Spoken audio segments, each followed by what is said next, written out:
This says in verse 4, now there are varieties of gifts. Are there? Yeah. Yeah. There are varieties of apostolic gifts. There are varieties of pastoral gifts. Mm-hmm. There are varieties of words of wisdom, and so on. And these varieties are necessary to mature the body. That's right. So then it goes down here.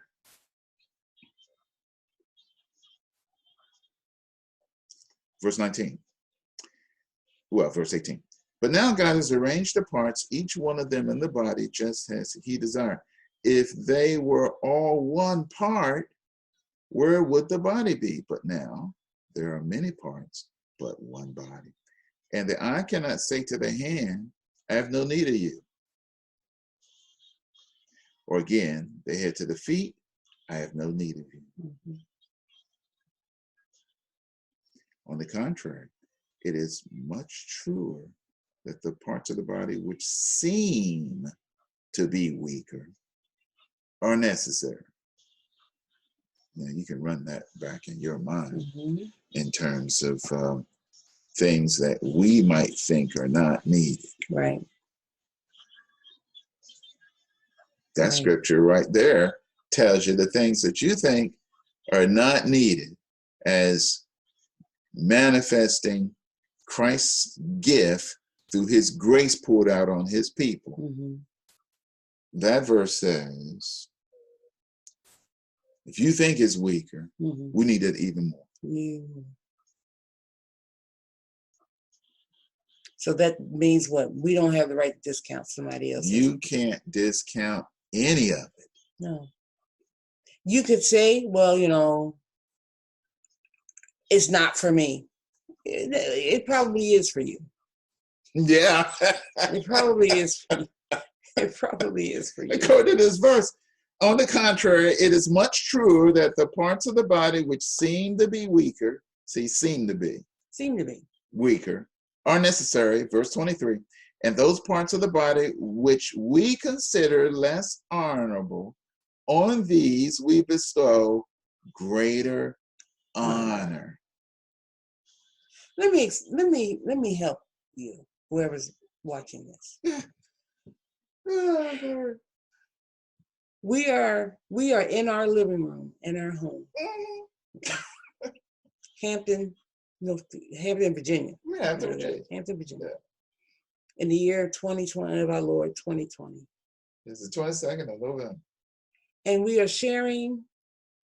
We have a series of things we've been doing in video and putting them on Zoom and sharing them. And I have no idea if anybody will ever see them other than us.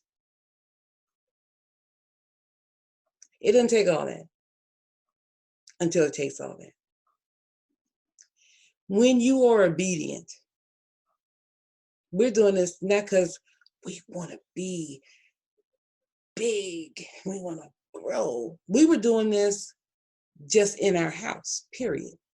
Somebody heard us and said, you ought to put that on so other people can see it. And I'm like, no, because it's not what I want to do. But when you obey, it don't have to be big. It don't have to be magnificent. You just have to be you have to be obedient. So we put these things out. They're on Zoom. My husband stores them on the cloud. A friend will ask us about it. We'll send her a copy, send him a copy, whatever. I don't know where this is going. It doesn't matter if it goes anywhere. I'm doing my part to teach. We're doing our part to teach and to share and to bring light and understanding and growth as our part. Look at that. This is our portion. That seems not necessary. I read the scripture, says it's more necessary.